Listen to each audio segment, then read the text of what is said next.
Welcome to practical theory.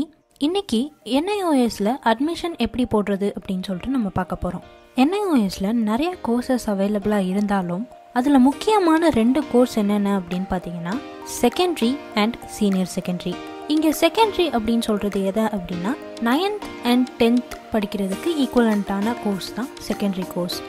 Senior secondary அப்படிங்கிறது 11th and 12th ஈக்குவலண்ட்டான course. இந்த வீடியோவில் நாம் 2024-2025 அட்மிஷன் இயர் செகண்டரி கோர்ஸுக்கு ரெஜிஸ்டர் பண்ண வேண்டிய ஸ்டெப்ஸை தான் பார்க்க போகிறோம். ஃபர்ஸ்ட் ஆஃப் ஆல் நம்ம NIOSோட ஸ்டூடெண்ட் போர்ட்டலை ஓப்பன் பண்ணணும். அங்கே அட்மிஷன் ட்ராப் டவுனை கிளிக் பண்ணி அகாடமிக்கில் ஸ்ட்ரீம் 2024 செலக்ட் பண்ணணும். NIOSை பொறுத்தவரையும் பிளாக் 1 அண்ட் பிளாக் 2 அப்படின்னு 2 விஷயம் இருக்குது. பிளாக் 1 என்ன அப்படின்னு பார்த்தீங்கன்னா நாம் ஏப்ரல் அண்ட் மேல எக்ஸாம் எழுத போகிறவங்களா இருந்தால் நாம் பிளாக் 1ல் ரெஜிஸ்டர் பண்ணணும். ஒருவேளை நம்ம அக்டோபர் நவம்பர் எக்ஸாமில் எழுத போகிறவங்களா இருந்தால் நாம் பிளாக் 2வை செலக்ட் பண்ணிக்கணும். நாம் செலக்ட் பண்ண உடனே நம்ம ஃபர்ஸ்ட் ஃபில் பண்ண வேண்டியது நாம் எந்த ஸ்டேட் அல்லது யூனியன் டெரிட்டரியில் இருந்து ரெஜிஸ்டர் பண்ணுறோம் அப்படிங்கிறது தான். அதுக்கப்புறம் நம்மளோட ஐடென்டிட்டி டைப்பை நம்ம செலக்ட் பண்ணணும். இதில் நம்மளோட ஐடென்டிட்டிக்கான ப்ரூஃபாக நம்ம எதை சப்மிட் பண்ணுறோம் அப்படின்றத பொறுத்து செலக்ட் பண்ணிக்கலாம். ஃபார் எக்ஸாம்பிள் இங்கே நம்மளோட ஆதாரை தான் நம்மளோட ஐடென்டிட்டி ப்ரூஃபாக யூஸ் பண்ண போகிறோம். ஸோ நான் ஐடென்டிட்டி டைப்பில் ஆதாரை செலக்ட் பண்ணிக்கிறேன். அண்ட் தென் என்னோட ஆதார் நம்பரை நான் ப்ரொவைட் பண்ணுறேன். அதுக்கப்புறம் நான் எந்த கோர்ஸுக்கு அப்ளை பண்ணுறேன், அதாவது நான் செகண்டரிக்கு அப்ளை பண்ணுறேன்னா இல்லை சீனியர் செகண்டரிக்கு அப்ளை பண்ணுறேன்னா அப்படிங்கிறத செலக்ட் பண்ணுறேன். அதுக்கப்புறம் கீழே இருக்க இன்ஸ்ட்ரக்ஷன்ஸை படித்து பார்க்கணும். இந்த இன்ஸ்ட்ரக்ஷனில் என்ன சொல்ல வராங்க அப்படின்னா நீங்கள் இந்த ரெஜிஸ்ட்ரேஷனை சப்மிட் பண்ணதுக்கப்புறம் லேட்டர் ஸ்டேஜில் எந்தெந்த கேஸ்லலாம் உங்களோட அட்மிஷன் ரிஜெக்ட் பண்ணப்படும் அப்படிங்கிறதுக்கான கேசஸை கொடுத்துருக்காங்க. இதில் மொத்தம் 5 பாயிண்ட்ஸ் இருக்குது. ஃபர்ஸ்ட் பாயிண்ட் என்ன அப்படின்னு பார்த்தீங்கன்னா NIOS ரெஜிஸ்டர் பண்ணுறப்ப கேட்கப்படுற சப்போர்ட்டிங் டாக்குமெண்ட்ஸ் ஏதாவது மிஸ்ஸிங்காக இருந்துச்சுன்னா அப்போ உங்கள் அட்மிஷன் ரிஜெக்ட் பண்ணப்படும். அதாவது நாம் இங்கே ரெஜிஸ்டர் பண்ணுறப்ப நம்மளோட ஆதார் கார்டு, அட்ரஸ் ப்ரூஃப், ப்ரீவியஸாக நீங்கள் படித்த இயரோட சர்டிஃபிகேட்ஸ் அண்ட் TOC இந்த மாதிரியான சப்போர்ட்டிங் டாக்குமெண்ட்ஸ் நிறையா கேட்பாங்க. இதில் ஏதாவது ஒன்று நம்ம சப்மிட் பண்ண மிஸ் பண்ணிட்டோம் அப்படின்னா நம்மளோட அட்மிஷன் ரிஜெக்ட் ஆகிரும். ரெண்டாவது, நாம் இன்கம்ப்ளீட் இன்ஃபர்மேஷன், ராங் இன்ஃபர்மேஷன் இல்லை ஃபால்ஸ் டாக்குமெண்ட்ஸை சப்மிட் பண்ணோம் அப்படின்னா நம்மளோட அட்மிஷன் ரிஜெக்ட் ஆகிரும். மூணாவது, ரெஜிஸ்ட்ரேஷனுக்கு தேவையான இன்ஃபர்மேஷன் எதையாவது நம்ம மறைச்சோம் அப்படின்னா அப்போ நம்மளோட அட்மிஷன் ரிஜெக்ட் ஆகிரும். நாலாவது, ரெக்வயர்டு எஜுகேஷ்னல் குவாலிஃபிகேஷன் இல்லை மினிமம் ஏஜ் க்ரைட்டீரியா ஃபுல்ஃபில் ஆகப்படலை அப்படின்னா நம்மளோட அட்மிஷன் ரிஜெக்ட் ஆகிரும். அதாவது NIOSல நீங்கள் செகண்டரி கோர்ஸ் அப்ளை பண்ணுறீங்க அப்படின்னா உங்களோட மினிமம் ஏஜ் க்ரைட்டீரியா 14 years ஓல்டாக இருக்கணும். ஒருவேளை நீங்கள் அதுக்கு கம்மியாக இருந்தீங்க அப்படின்னா உங்களோட அட்மிஷன் ரிஜெக்ட் செய்யப்படும். அண்ட் 5th பாயிண்ட், நீங்கள் சீனியர் செகண்டரிக்கு அப்ளை பண்ணுறவங்களா இருந்தால் உங்களோட செகண்டரி எக்ஸாமினேஷன் ஒரு ரெக்கக்னைஸ் போர்டிலேருந்து நீங்கள் பாஸ் ஆகிருக்கணும். அப்படி ஆகலைன்னா உங்களால் சீனியர் செகண்டரிக்கு அப்ளை பண்ண முடியாது. அண்ட் லாஸ்ட்டாக, ஒருவேளை நம்மளோட அட்மிஷன் கேன்சல் ஆயிடுச்சு அப்படின்னா அதை ரீகன்சிடர் பண்ண மாட்டாங்க, ப்ளஸ் ஃபீஸும் ரீஃபண்ட் பண்ணப்படாது. இந்த இன்ஸ்ட்ரக்ஷன்ஸ்லாம் நம்ம படிச்சிட்டோம் அப்படின்னா அடுத்து நம்ம சப்மிட் கிளிக் பண்ணிடலாம். நாம் சப்மிட் பட்டன் கிளிக் பண்ணதுக்கப்புறம் நாம் ஸ்ட்ரீம் 1 பிளாக் 1 2024க்கு தான் ரெஜிஸ்டர் பண்ணுறோம் அப்படின்ற கன்ஃபர்மேஷன் மெசேஜ் ஒன்று வரும். அதுக்கு நம்ம எஸ் செலக்ட் பண்ணிட்டோம் அப்படின்னா அடுத்து ப்ரொசீட் பண்ணலாம். அடுத்ததாக நாம் பேசிக் டீட்டெயில்ஸை ஃபில் பண்ண ஆரம்பிக்கிறோம். இங்கே name of the candidate, father's name, mother's name, date of birth, gender, Aadhaar number, mobile number, email ID இது எல்லாத்தையும் நம்ம சப்மிட் பண்ணணும். இங்கே கொடுக்கப்பட்டிருக்க ஃபீல்ட்ஸில் ஆதார் நம்பர் தவிர மற்றது எல்லாமே ரெக்வயர்டு, அதாவது நீங்கள் கம்பல்சரி ஃபில் பண்ணி ஆகணும். ஏன் ஆதார் நம்பர் ஆப்ஷனல் அப்படின்னா நாம் ஆல்ரெடி நம்ம ஐடென்டிட்டி டைப்பை சூஸ் பண்ண உடனே நம்ம ஆதார் நம்பரை ப்ரொவைட் பண்ணிட்டோம். ஸோ இங்கே ஆதார் நம்பர் ஆப்ஷனல் தான். இந்த டீட்டெயில்ஸை ஃபில் பண்ணதுக்கப்புறம் நாம் ஜென்ரேட் OTP அப்படின்றத செலக்ட் பண்ணணும். அண்ட் இதில் நீங்கள் 2 OTPயை சப்மிட் பண்ணுற மாதிரி இருக்கும். ஒன்று நீங்கள் கொடுத்துருக்க மொபைல் நம்பருக்கு வரக்கூடிய OTP அண்ட் நீங்கள் கொடுத்துருக்க இமெயில் ஐடிக்கு வர வேண்டிய OTP. இந்த 2 OTPயையும் ஃபில் பண்ணிவிட்டு நம்ம நெக்ஸ்ட் ஸ்டெப்புக்கு போகலாம். அண்ட் இமெயில் ஐடி ஃபில் பண்ணும்போது நீங்கள் ஆல்ரெடி NIOSல ஒரு இமெயில் ஐடி யூஸ் பண்ணி ரெஜிஸ்டர் பண்ணியிருந்தீங்க அப்படின்னா அதே மெயில் ஐடியை இன்னொரு புது ரெஜிஸ்ட்ரேஷனுக்கு யூஸ் பண்ண முடியாது. இங்கே நீங்கள் புதுசாக வேறு ஒரு இமெயில் ஐடி தான் ப்ரொவைட் பண்ணணும்.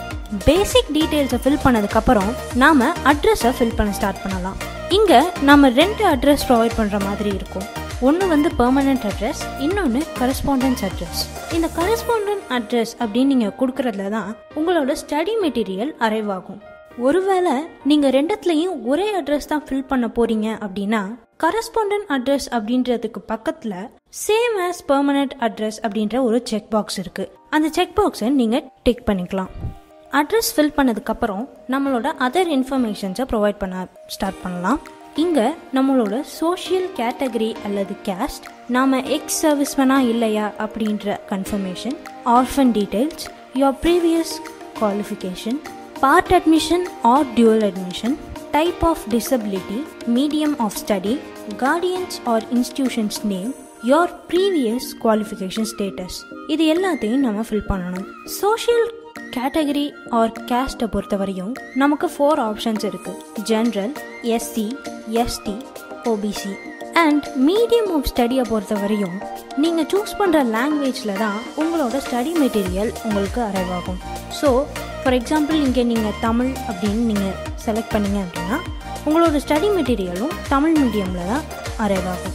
இன்னொரு விஷயம் நீங்கள் நோட்டீஸ் பண்ண வேண்டியது என்ன அப்படின்னா, நீங்கள் சோஷியல் கேட்டகரி அல்லது கேஸ்ட்டை செலக்ட் பண்ணதுக்கப்புறம் அதில் என்ன சொல்ல வராங்க அப்படின்னா, நீங்கள் எந்த சோஷியல் கேட்டகரி அல்லது கேஸ்ட்டை சூஸ் பண்ணுறீங்களோ அதுக்கான சர்டிஃபிகேட்டை நீங்கள் ப்ரொவைட் பண்ணணும் அப்படின்னு சொல்லியிருக்காங்க. அதே மாதிரி யோர் ப்ரீவியஸ் குவாலிஃபிகேஷனில் நீங்கள் என்ன ஸ்டாண்டர்டில் குவாலிஃபை ஆகிருக்கீங்க அப்படிங்கிறத ஃபில் பண்ணதுக்கப்புறம் அதோட TOC சர்டிஃபிகேட் ப்ரொவைட் பண்ணணும் அப்படின்னு ஒரு பாப்அப் வந்திருக்கும். இந்த சர்டிஃபிகேட்ஸ்லாம் நீங்கள் வச்சுருக்கீங்க அப்படின்னா அந்த மெசேஜை படிச்சுட்டு நீங்கள் அடுத்து நெக்ஸ்ட்டு கிளிக் பண்ணிக்கலாம். அதர் இன்ஃபர்மேஷனை செலக்ட் பண்ணதுக்கப்புறம் நம்ம டிக்ளரேஷனுக்கு போய் டிக்ளரேஷன் செக் பாக்ஸை செக் பண்ணிக்கணும். அதுக்கப்புறம் நம்ம நெக்ஸ்ட் கொடுத்துக்கலாம். அடுத்ததான் நம்ம ஆப்ஷனல் டீட்டெயில்ஸை ஃபில் பண்ண போகிறோம். இங்கே disadvantaged group, religion, place of residence, extra curricular, உங்களோட மதர் டங், உங்கள் ஃபாதரோட qualification, your geographical area, annual family income, உங்களோட நேஷ்னாலிட்டி, உங்கள் மதரோட qualification, employment status and economically backward class. இந்த மாதிரியான ஆப்ஷனல் டீட்டெயில்ஸை ப்ரொவைட் பண்ணணும். அடுத்ததாக நம்ம சப்ஜெக்ட்ஸை சூஸ் பண்ணலாம். இங்கே நமக்கு ஃபர்ஸ்டே கேட்கப்படுறது என்னென்னா, நாம் TOCக்கு அப்ளை பண்ணணுமா வேணாமா அப்படின்ற ஆப்ஷன் தான். இதில் நீங்கள் எஸ் செலக்ட் பண்ணீங்க அப்படின்னா உங்களோட ஒரிஜினல் ஃபெயில்டு மார்க் ஷீட்டோட உங்களோட அப்ளிகேஷன் ஃபார்மையும் கன்சர்ன்ட் ரீஜனல் சென்டர்கிட்ட நீங்கள் ப்ரொவைட் பண்ணணும். அண்ட் இங்கே நீங்கள் எந்த இயரில் அப்பியர் ஆனீங்க, என்னென்ன சப்ஜெக்ட்ஸ் சூஸ் பண்ணீங்க, எந்த போர்டில் அப்பியர் ஆனீங்க அண்ட் உங்களோட ரோல் நம்பர், இந்த டேட்டா எல்லாம் ஃபில் பண்ணணும். சப்போஸ் நீங்கள் TOCக்கு அப்ளை பண்ணலை அப்படின்னா நோ ஆப்ஷனை செலக்ட் பண்ணிவிட்டு அடுத்ததாக சப்ஜெக்ட்ஸை சூஸ் பண்ண ஸ்டார்ட் பண்ணலாம். கோர்ஸ் A குரூப் Aல நீங்கள் மேக்ஸிமம் 2 சப்ஜெக்ட்ஸ் சூஸ் பண்ணிக்கலாம். கோர்ஸ் குரூப் Bல மேக்ஸிமம் 1 சப்ஜெக்ட் நீங்கள் சூஸ் பண்ணிக்கலாம். அண்ட் கோர்ஸ் குரூப் Bல மேக்ஸிமம் 5 சப்ஜெக்ட்ஸ் சூஸ் பண்ணிக்கலாம். அண்ட் தென் கோர்ஸ் வொகேஷ்னலில் மேக்ஸிமம் 1 சப்ஜெக்ட் நீங்கள் சூஸ் பண்ணிக்கலாம். சப்ஜெக்ட்ஸை சூஸ் பண்ணதுக்கப்புறம் நெக்ஸ்ட் பட்டன் கிளிக் பண்ணிக்கோங்க. அடுத்ததாக நம்ம ஸ்டடி சென்டர் ப்ரெஃபரன்ஸை சூஸ் பண்ண ஸ்டார்ட் பண்ணலாம். இங்கே நீங்கள் ஃபர்ஸ்ட் உங்களோட கண்ட்ரி, உங்களோட ஸ்டேட் அண்ட் உங்கள் டிஸ்ட்ரிக்ட் இது 3ஐயும் ஃபில் பண்ணணும். இதை ஃபில் பண்ணிட்டீங்க அப்படின்னா நீங்கள் சூஸ் பண்ண சிட்டியில் இருக்கிற NIOS ஸ்டடி சென்டர்ஸ் என்னென்ன அப்படின்றது கீழே லிஸ்ட் பண்ணுவாங்க. இந்த லிஸ்ட்டில் இருந்து நீங்கள் எந்த ஸ்கூலை ஃபர்ஸ்ட் ப்ரிஃபர் பண்ணுறீங்க, எந்த ஸ்கூலை செகண்ட் ப்ரிஃபர் பண்ணுறீங்க அண்ட் எதை தேர்ட் ப்ரிஃபர் பண்ணுறீங்க அப்படின்ற ப்ரெஃபரன்ஸை சூஸ் பண்ணிக்கலாம். அடுத்ததாக நாம் டாக்குமெண்ட் அப்லோட் பண்ண ஸ்டார்ட் பண்ணலாம். இங்கே நாம் அப்லோட் பண்ணுற டாக்குமெண்ட்ஸோட டைப், அதோட மேக்ஸிமம் சைஸ், இது ரெண்டும் என்ன அப்படின்றத அந்தந்த ஃபீல்டு கீழேயே ப்ரொவைட் பண்ணியிருக்காங்க. அகைன் இங்கே ரெட் கலர் ஆஸ்ட்ரிக் சிம்பிள் இருக்கிற ஃபீல்ட்ஸான photo, scan signature, identity proof, category caste certificate, இந்த எல்லாத்தையும் நாம் கம்பல்சரி ப்ரொவைட் பண்ணணும். இது போக ஆப்ஷனலாக நம்மளோட 10th சர்டிஃபிகேட், அதாவது நம்ம சீனியர் செகண்டரிக்கு அப்ளை பண்ணுறவங்களா இருந்தால் நம்மளோட 10th சர்டிஃபிகேட், வேறு எதர் சர்டிஃபிகேட்ஸ், எக்ஸ் சர்வீஸ்மேனாக இருக்கீங்கன்னா அதுக்கான certificate, disability certificate, address proof, failed mark sheet, birth certificate இது எல்லாத்தையும் கூட நாம் ப்ரொவைட் பண்ணலாம். இதுக்கப்புறம் நம்ம நெக்ஸ்ட் செலக்ட் பண்ணிட்டோம் அப்படின்னா அடுத்ததாக லாஸ்ட் ஸ்டேஜான ரிவ்யூ செக்ஷனுக்கு வந்துடுவோம். ஸோ இந்த ரிவ்யூ செக்ஷன் என்ன அப்படின்னா பேசிக்காக இவ்வளோ நேரம் நம்ம அப்லோட் பண்ண டீட்டெயில்ஸ், ரெஜிஸ்ட்ரேஷன் டேட்டா எல்லாமே நம்ம ஒரு தடவை ரிவ்யூ பண்ணிக்கலாம். அண்ட் தென் கடைசியாக ஃபீஸை பே பண்ணலாம். நம்மளோட ரெஜிஸ்ட்ரேஷன் ஃபீஸ் 1800 rupees. இதோட ஆன்லைன் அப்ளிகேஷன் ஃபீஸான 50 rupees-ஐயும் சேர்த்து 1850 rupees நம்ம பே பண்ணணும். கீழே கொடுத்துருக்க பேமெண்ட் கேட்வேஸில் நம்ம கன்வீனியன்ஸுக்கு ஏற்ற பேமெண்ட் கேட்வே செலக்ட் பண்ணி பே பண்ணலாம். நீங்கள் பே பண்ணதுக்கப்புறமா நீங்கள் ரெஜிஸ்டர் பண்ணியிருக்க மெயில் ஐடி போய் செக் பண்ணி பார்த்தீங்க அப்படின்னா உங்களோட ஸ்டூடெண்ட் போர்ட்டலை ஆக்சஸ் பண்ணுறதுக்கு தேவையான மெயில் ஐடி அண்ட் பாஸ்வேர்டை உங்களுக்கு ப்ரொவைட் பண்ணியிருப்பாங்க. அதை யூஸ் பண்ணி உங்கள் ஸ்டூடெண்ட் போர்ட்டலில் லாகின் பண்ணி உங்கள் டேஷ்போர்டை ஆக்சஸ் பண்ணிக்கலாம்.